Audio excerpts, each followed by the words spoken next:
Look at me. This marks the end of an encounter that won't truly fade away. I'm staging a clandestine infiltration performance with the police, while at this very moment, Vasily is regaling everyone with today's tales of the bizarre. Subtitle, but the moment he realized that things were going wrong, those two monsters had already quietly joined the party, with the hall teeming with white nematodes, which, like skilled special effects artists, were slithering into people's bodies everywhere. The mayor was adorned with worms as if in a quirky fashion. Vasily rushed to help her shed her coat when a worm leapt from her hair. He swiftly grabbed his blacklight, as if prepping her for a runaway show. The worm swiftly entered the mayor's eye under violet light's guidance. The defeated, no one knew if this invasion meant infection. The sheriff sent his assistant for clothes, but upon seeing the hole, he was stunned vampires were beheaded. Why were these monsters still rampant? He informed Vasily this wasn't the sole party. 60 casualties arrived via 2 other checkpoints, with numbers still climbing, leaving Vasily and his team bewildered. Based on the current situation, they suspected vampires had likely resurrected. Thanks to Vasily, the mayor wasn't infected by the worms. It seems Vasily detonated the worms in a crisis, saving the mayor. She narrowly escaped, with the soul worm tamed and ready. Time's L.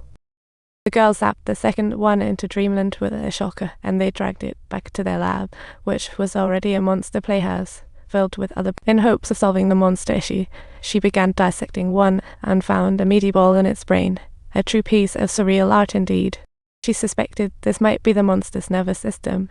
Seeing that invincible blob got Datchai all riled up and made him head for a coffee to calm. But when he popped open the microwave, that blob reacted like it just caught the express elevator. She quickly stopped him, like a paramedic in a high-energy lab. After repeated tests, she discovered that when microwave frequencies appeared nearby, the worms in the blob acted like on a conference call, wildly active and unstoppable.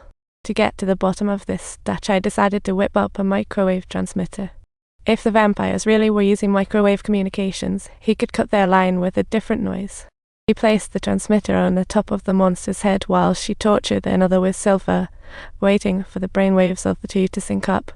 Datchai activated the microwave transmitter, and in a blink, the brainwaves of the two monsters were cut off completely.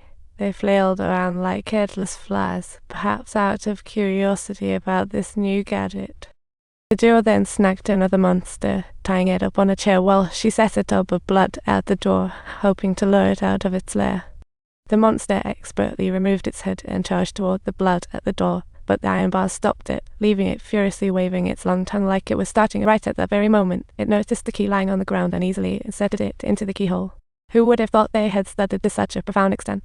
The chains were on the verge of being unlocked.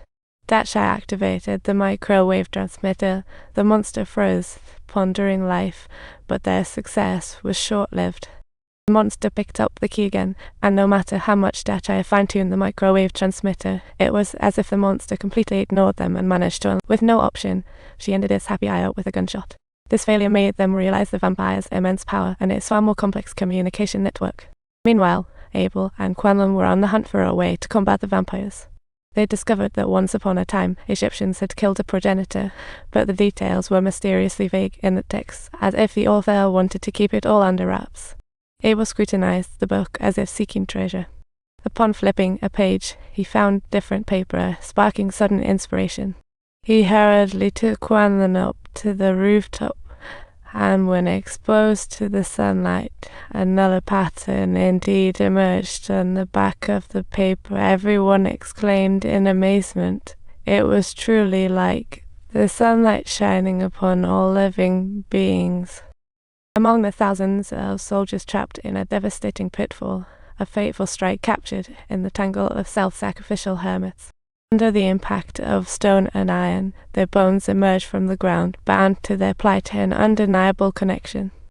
Under the impact of stone and iron, they find themselves unable to part ways.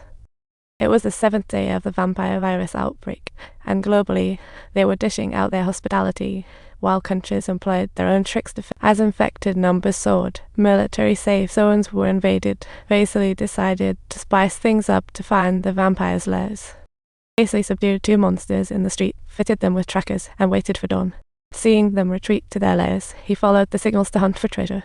He arrived at the rockstar's home and found a bottomless cave. Vasily hesitated, pondering whether to venture in alone. After traversing the cave, he found it was a construction site, filled with heavy drills and crew members smashing away at walls. Talk about the ghosts. Vasily intended to urge them to leave fast, but they were disguised vampires. One attacked, the other started the massacre. What a shock! After dispatching the 2 monsters, Vasily followed the tracker carefully, marking each point along the way, counting his steps through the mechanical maze. What an unbelievable... Finally, Vasily reached the tunnel's end, revealing a massive pit ahead, shrouded in darkness as if it were an entryway to another realm. He saw a huge cave, seemingly full of monsters, a nest within a nest. He wondered, was this the HQ of the monster empire? Inside the cavern, monsters rested peacefully, resembling a monster resort. Seeing this, he chose to slip away quietly, thinking, "Don't rattle the snakes." To avoid alerting the beasts, Vasily left cautiously and reported to the mayor, revealing thousands of monsters hidden under Central Park. Not only did they hide, but they dug tunnels to infiltrate safe zones for hunting. The thought of them taking over all planets chilled him. The boy was getting bored at home when the suit guy casually sent over a helper bot, who not only understood Zack's commands but also wagged its tail asking for hugs. A delightfully adorable little fella. With their lair discovered by Vasily, a hoster brought this helper bot to keep an eye on Zack, so he wouldn't sneak out at night looking for his girlfriend. Over at the mayor's office, they were all set for a cleaning operation, with Vasily leading the charge. Cleaning house was their sacred mission. In a twist of fate, the team leader turned out to be the girl who shared cozy nights with Vasily, and upon seeing each other, they exchanged knowing glances. She planned to use a bomb to wipe out all cave monsters at once, but first, they needed explosives. Vasily took the female sheriff to their old lair. This place now acts like a vampire hospital, with the team busy in research. Vasily pulled out heaps of silver powder from cabinets, like finding legendary treasures. She eagerly asked what they were searching for, wondering how Ferris had become today's biggest adversaries in the city. Because we discovered many people down in Vassala's underground, they might have opened their own underground club ages ago.